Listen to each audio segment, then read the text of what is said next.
buenas noches, bienvenidos a Signo Pesos, la economía al alcance de su pantalla. Estos son los temas claves de hoy. Alivio en las tarifas del SOAT. Desde el próximo 1 de enero, millones de motociclistas del país podrán adquirir su SOAT con un 50% de rebaja. Les contaremos los detalles de esta buena noticia anunciada por los ministros de Hacienda y de Transporte. Cuidado con sus compras en dólares. Durante el fin de año, muchos colombianos que viajan al exterior adquieren obligaciones en la divisa norteamericana. Otros hacen sus compras en dólares por medio de portales extranjeros. El experto Gregorio Gandini nos hace recomendaciones para evitar dolores de cabeza con estas deudas en moneda extranjera. El auge del comercio electrónico. Cada vez más personas se sienten atraídas por jornadas como la del Black Friday o el Cyber Monday. Un experto de la compañía de análisis Kantar nos cuenta cómo va el comercio electrónico de Colombia y por qué más gente se siente atraída por los diferentes portales nacionales y extranjeros. Y comenzamos esta emisión de Signo Pesos hablando de un tema que les interesa a muchos colombianos, ahora que se acerca la temporada decembrina. Me refiero a las compras y obligaciones en dólares, pues muchos colombianos planean viajar al exterior o hacer compras a través de portales internacionales. Doctor Gregorio Gandini, analista financiero y profesor universitario, buenas noches, bienvenido a Signo Pesos. Hola Henry, muchas gracias por la invitación. Bueno, mi primera pregunta, doctor Gandini, es, el dólar está todavía por encima de 5.900 pesos. ¿Esto todavía es un precio muy alto para quienes están interesados en adquirir obligaciones en esta moneda? Claro, pues por ejemplo, lo que nos está sucediendo es que ya desde este año y en general, digamos, parte del año anterior, ya no es que hagamos picos y lleguemos a estos máximos y volvamos a bajar, sino que el dólar se ha mantenido alto, que creo que es más significativo, no solamente en los 5.000 o que los haya superado, sino que se mantiene en ese rango. Si lo has visto las últimas 2 semanas, estamos entre 4.900 y 5.070 más o menos, digamos, fluctuando el dólar en un rango muy sólido. Y si se mantiene ahí, pues la verdad es que así decíamos de los 4.500 de los 4.000 y se ha ido quedando como en esos niveles, ¿no? 4.900, si usted tiene razón, ese es el valor exactamente de hoy. Ahora bien, ¿se cree que pueda seguir subiendo? En diciembre normalmente es una época en que el dólar se sube mucho, mucha gente buscando dólares. Pues lo que pasa es que si hay una demanda normal, digamos, como llegan las compras de diciembre, los viajes y demás cosas, pues eso mete cierta presión de demanda así como en los precios, también en la demanda por dólares.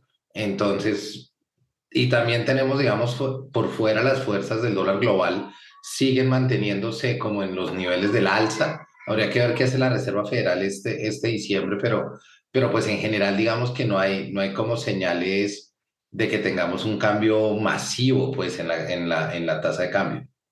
Exacto, es que usted menciona a la Reserva Federal de Estados Unidos, que ha sido una de las grandes causantes de que el dólar siga presionado en todo el mundo hacia el alza. Y falta una reunión todavía en diciembre que se supone va a haber una nueva alza, o sea que podría el dólar empezar a subir. Esa reunión creo que es en la primera semana de diciembre.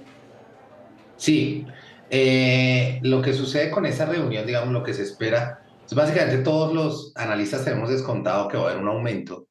Lo que sería positivo es que sea, pues digamos, lo que debilitaría el dólar global y nos quitaría presión a nosotros y a muchas de las monedas pues, del mundo, es que el aumento fuera menos de lo esperado. Digamos que ya se hicieron varias tantas de 75 básicos, entonces esperar un aumento de 50 y cualquier cosa por debajo de 50 básicos, a pesar de que fuera un aumento, generaría como algo de tranquilidad en el mercado al ver que están cambiando, digamos, como de una forma real su postura, ¿no? Sí, y por lo general ocurre, doctor Gandini, que quien necesita comprar alguna cosa en dólares o necesita viajar al exterior, pues tiene que endeudarse.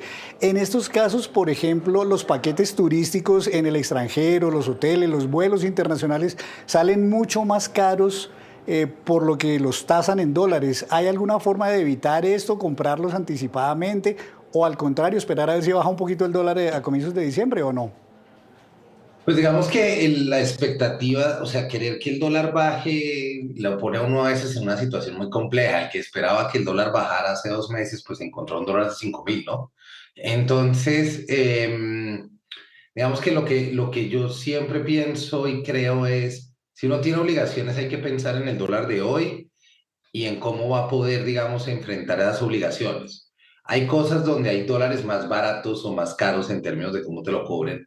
Las tarjetas de crédito pueden a veces cobrar más alto que si tengo el dólar en efectivo y lo conseguir una tasa de cambio, una casa de cambio. Entonces, encontrar esos pequeños, como esas pequeñas oportunidades también ayuda, ¿no? También permite evaluar cómo vamos a pagar si ya tenemos esa obligación. Digamos que lo mejor sería no endeudarse en dólares con un dólar tan alto, pero si uno ya está, como dicen, montado en ese tren, también evaluar las formas de pago podría ser significativo.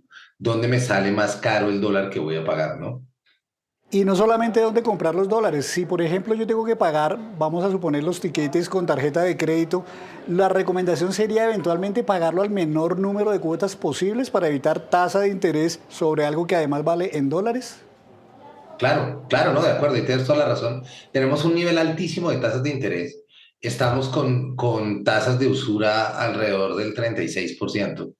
Eso por sí ya le va a meter más voltaje a la compra, por decirlo de alguna forma.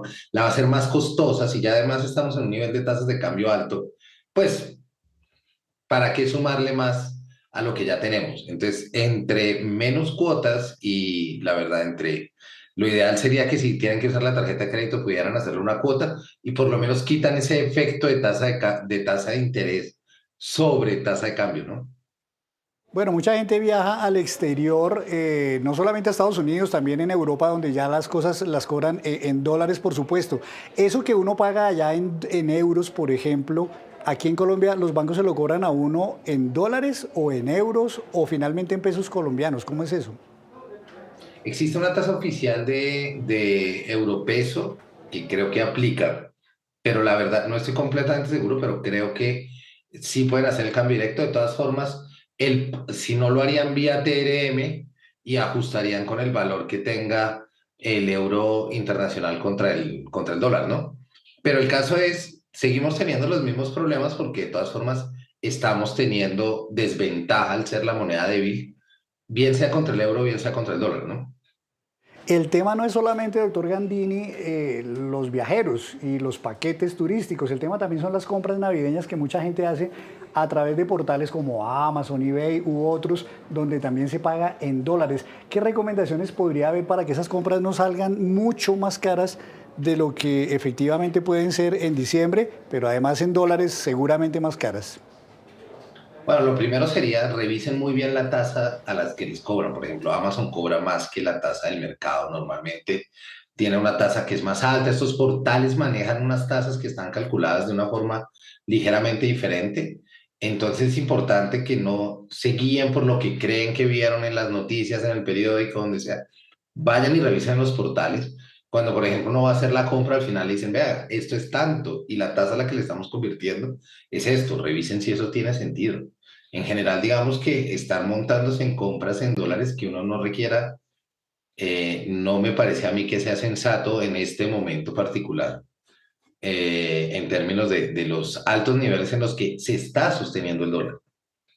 Mucho mejor hacer compras en pesos colombianos y en comercios nacionales.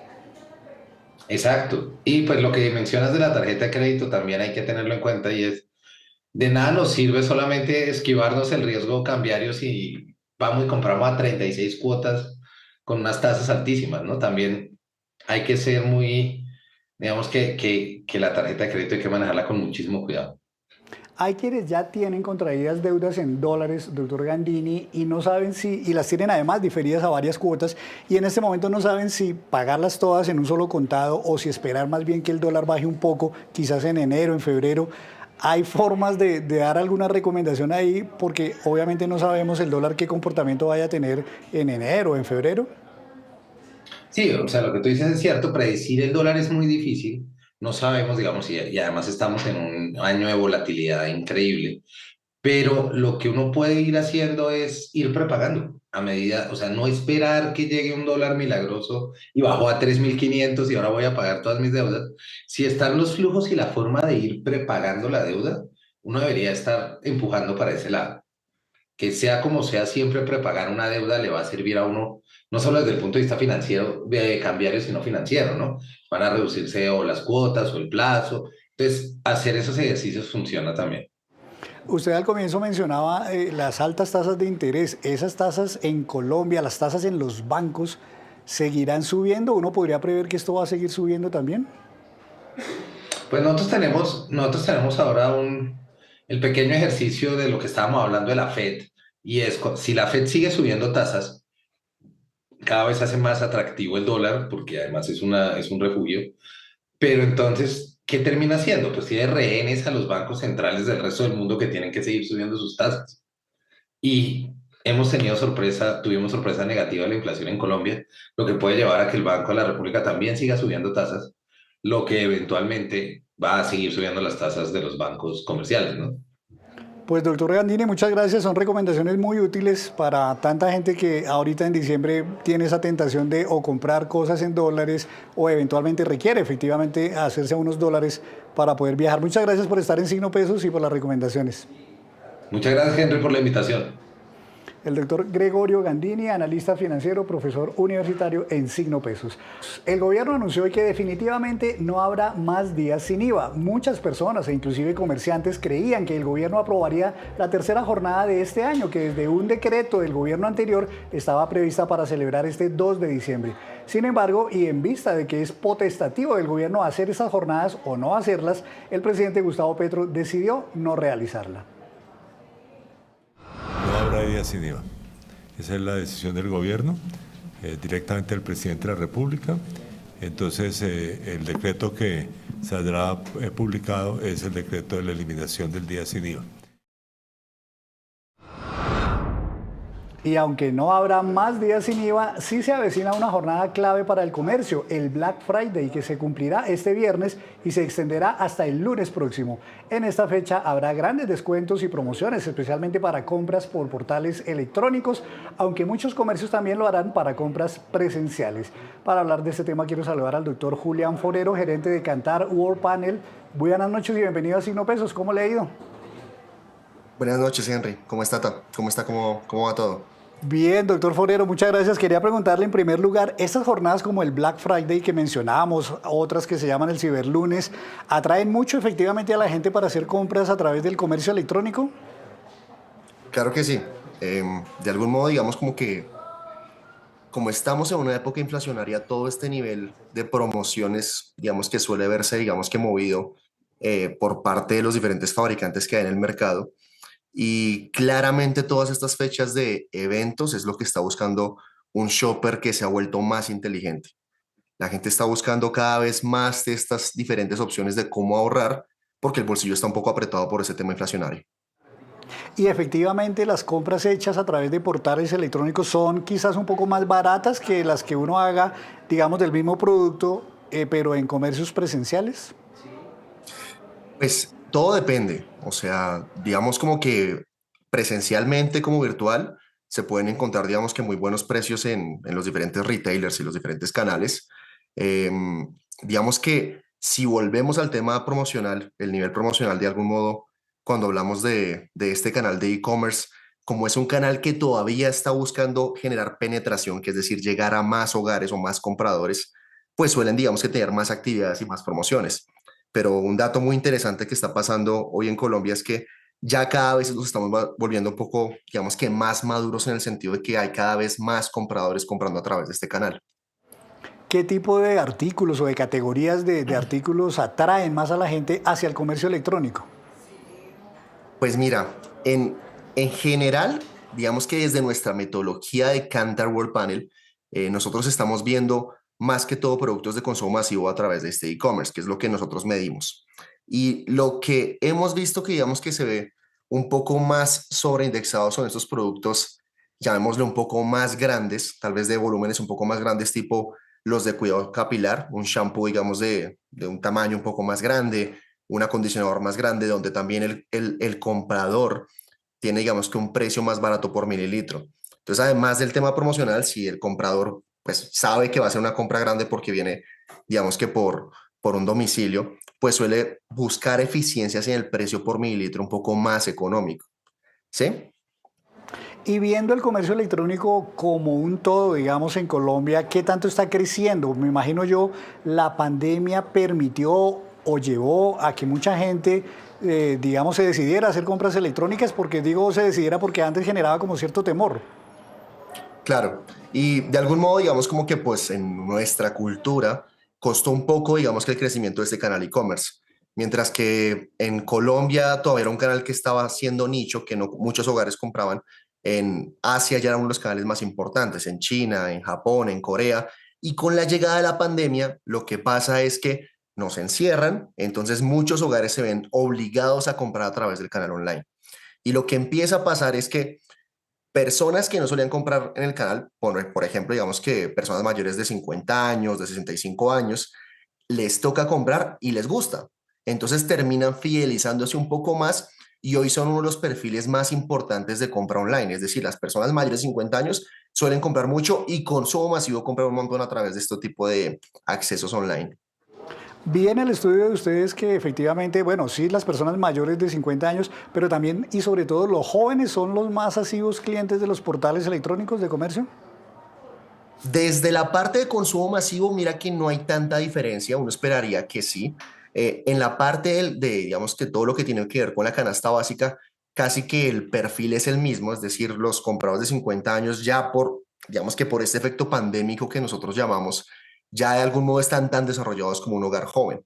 Seguramente para otras categorías puede que sea el caso, pero para lo que es canasta básica, que es lo que nosotros estamos viendo, digamos que en este informe, no, en realidad están casi que al mismo nivel, digamos que de importancia y de desarrollo en términos de penetración y de gasto.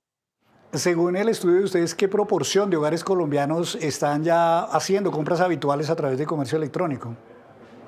Mira, la penetración que tiene actualmente en Colombia es de 27% de los hogares. Es decir, 27 de cada 100 hogares colombianos compraron al menos un producto de la canasta básica en el último año móvil aquí en Colombia. Esto fue un crecimiento de 4 puntos porcentuales. Es decir, el año pasado era más o menos 23% de penetración. Si nos vamos unos años atrás, esto no superaba, digamos que los 15 puntos de penetración. Y este punto es muy importante porque ya son los canales que más está, digamos que teniendo penetración en Colombia. 27 puntos de penetración es algo muy considerable, tan considerable que más o menos pónganle en 2014-2015 era la penetración que tenía el discounter, todo lo que son estos canales, digamos que son de tiendas de descuento, que son canales hoy que ya tienen 98 puntos de penetración, que ya digamos que 6, 7 añitos después ya son de los canales más importantes en Colombia. Y 27%, digamos, es una cifra frente a otros países todavía baja, o Colombia cómo está frente a otros países en esa penetración del comercio electrónico. Colombia, de algún modo en Latinoamérica, ya es de los países que más tiene penetración. Lo que pasa es que hay dos factores. No es solo la penetración, sino que también hay que ver cuál es la intensidad de gasto que tienen los hogares colombianos. Y hoy esa penetración que tiene Colombia en este canal, ya digamos que hace parte de los países que podríamos llamar que están un poco más desarrollados y más maduros en e-commerce. ¿Qué pasa? Que lo que ahora en Colombia se tiene que desarrollar también es que se genere más gasto a través de ese canal, es decir, fidelizar más las compras, darle más confianza al consumidor porque ese es el gap que tenemos contra los países europeos asiáticos que tienen una penetración, a veces tal vez llamámoslo un poco más alta, pero no por mucho, sino que la gran diferencia es el porcentaje de gasto que destinan a este canal. No sé, doctor, si ustedes en Kantar tienen cifras de qué tanto pesa el comercio electrónico versus el comercio presencial, físico. Sí, claro que sí. Mira, en realidad en la canasta de consumo masivo todavía es un poco pequeño. Aproximadamente es 1% y el 99% por ahora todavía digamos que presencial o telefónico también podría ser. Pero digamos que lo que es e-commerce para la canasta básica por ahora es el 1%. Pero esto se viene desarrollando bastante porque hace unos años era nada más el 0,2% y un 1% de todo lo que es la canasta básica es, digamos que una importancia muy alta, digamos que ha tenido este canal en los últimos años. Y a la hora de comprar artículos a través de portales, ¿la gente siente igual confianza en portales extranjeros que en portales nacionales, que los puede ver uno más cercanos y confiables? Digamos que para esa pregunta tendríamos que hacer otro tipo de estudio ya un poco de confianza. Los estudios que nosotros estamos teniendo en este momento em, funcionan más es para, digamos que los hábitos de consumo que tienen esos compradores, pero digamos, hoy en Colombia la gran mayoría de compras que se hacen pues para la canasta básica, es decir, alimentos, bebidas, aseo del hogar, todas estas canastas son más que todo en portales nacionales, el grueso de las compras. Una última pregunta, doctor Forero. ¿Qué tanto espacio hay para que crezca el comercio electrónico en los próximos años en Colombia? ¿Cuál sería como el porcentaje, después de ese 27% que tenemos, ideal para un país como Colombia? ¿Y qué retos, qué desafíos, qué cambios tendrían que hacer los comerciantes para darle ese nuevo o mayor empuje al comercio electrónico? No, pues, o sea, el techo es gigante. Digamos que aquí en Colombia todavía los canales más importantes de compra son los canales tradicionales, pero si nos vamos a países como lo mencionaba antes, como es el caso de Asia, sobre todo Corea del Sur, donde digamos que la importancia más alta, es el canal más importante. O sea, en el largo plazo, este canal de algún modo sí tiene el potencial de convertirse en algún momento en el canal más importante porque cada vez las personas y los compradores tenemos menos tiempo. Tenemos menos tiempo de salir a la calle, tenemos menos tiempo de ir a comprar cosas. Y estos canales que nos dan practicidad son muy buenos de algún modo, pues digamos que para ahorrarse el tiempo y que me llegue directamente a la casa, que es muy práctico. ¿Cuál es el reto entonces? En estos países, incluso por ejemplo algo más cercano como lo es Europa o en Francia o en España, en estos países hay categorías que están ya muy desarrolladas, como es el caso por ejemplo de pañales para bebé o productos así para bebé o productos de cuidado personal.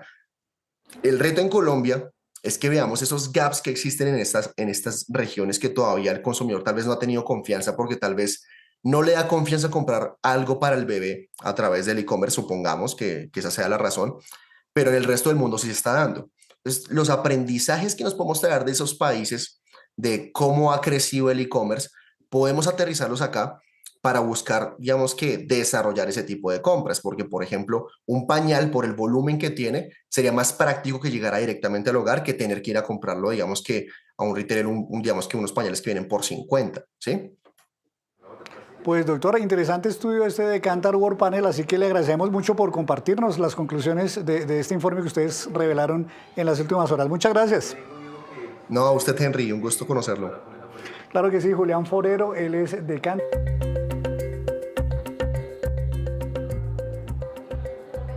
Y escuchen esta buena noticia. El gobierno anunció que el próximo año las tarifas del SOAT tendrán una rebaja del 50%. La medida beneficiará a propietarios de motocicletas de bajo cilindraje, como también a carros usados, negocios, taxis, microbuses urbanos, vehículos de servicio público e inclusive de servicio intermunicipal. Veamos los detalles dados a conocer por los ministros de Hacienda y de Transporte. Se trata pues en primer lugar de garantizar que tengamos una cobertura total del SOAT, que hoy en día es extremadamente baja para motos, menos de la mitad de las motos tienen hoy en día SOAT, y eso pues obviamente genera unos riesgos enormes y además fuera de eso existe un gran fraude. Entonces, aparte de, digamos, por ejemplo, gente que se accidenta por otros motivos y lo reclama el SOAT, que es una de las razones por las cuales las aseguradoras han venido reduciendo la oferta de SOAT. Varias ya se han retirado y otras han anunciado que se retirarían.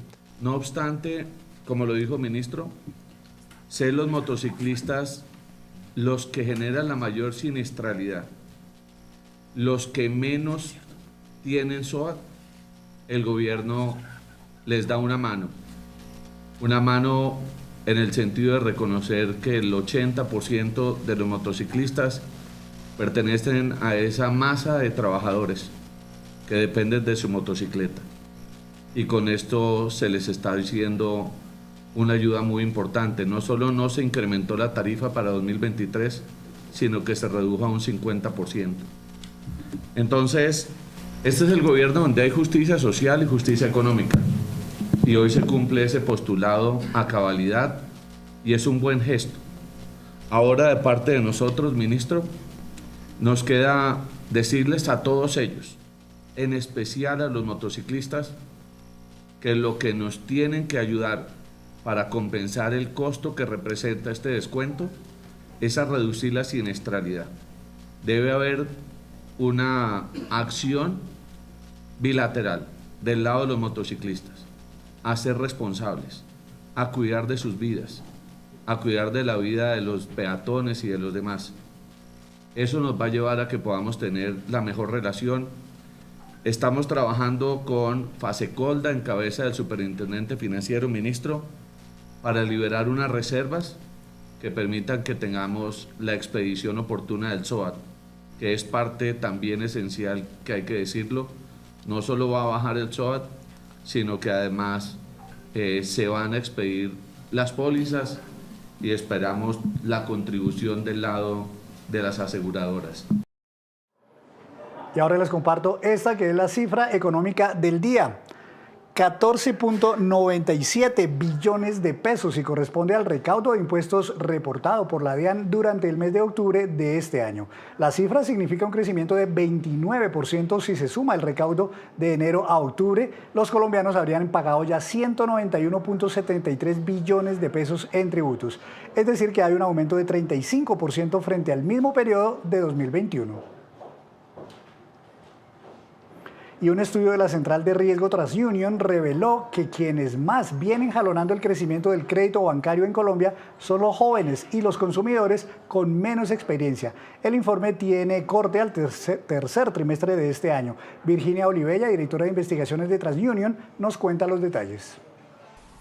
Nuestro más reciente informe del mercado de crédito, con datos al tercer trimestre de 2022, nos muestran que la participación de crédito y el endeudamiento de los colombianos continuaron creciendo en un momento en que los consumidores recurren al crédito para sortear la actual coyuntura macroeconómica. En particular, el número de consumidores con al menos un producto de crédito alcanzó los 14.7 millones, un crecimiento de 8% con respecto al mismo periodo del año pasado. Los consumidores más jóvenes y de menor experiencia son los que están impulsando este crecimiento en nuevos créditos. En particular, cuando miramos la participación de las originaciones de los consumidores entre 18 y 29 años, esta participación pasó del 20% en julio de 2019 a 26% en julio de 2022. Este crecimiento en consumidores fue impulsado principalmente por consumidores con tarjeta de crédito, que crecieron 10% año contra año, y consumidores con créditos de libre inversión, que crecieron 22% también año contra año. Y estos son los indicadores económicos que usted debe conocer antes de irse a dormir. La tasa representativa del mercado, que regirá mañana, es de 4.914 pesos con 34 centavos, bajó 43 pesos con 84 centavos. El petróleo Brent, de referencia para Colombia, subió 1,22%, se ubicó en $88 con 52 centavos por barril. El precio interno del café colombiano subió y quedó en promedio a 1.975.000 pesos la carga. El índice MSCI Colcap de la Bolsa de Valores de Colombia subió 1,97%. La acción que más se valorizó fue la de ETB, con una ganancia de 11,71%, y la que más bajó fue la preferencial de Corfi Colombiana, con un retroceso de 3,48%. Y antes de despedirnos, los quiero dejar con este dato. La OCDE reveló el ranking de países miembros de esta organización en donde hay más jóvenes sin oportunidades de estudio, de trabajo ni de entrenamiento. El primero de todos es Turquía, con un 28,7% de jóvenes sin esas oportunidades. En segundo lugar, lamentablemente, está Colombia, con un 27,1%. Luego viene Italia, con 26%, Costa Rica, 25,9%, y en quinto lugar, Chile, con 23,4%. Y así terminamos por hoy. Los esperamos mañana con una nueva emisión y toda la información económica que usted necesita saber. Esto es Signo Pesos, la economía al alcance de su pantalla. Buenas noches.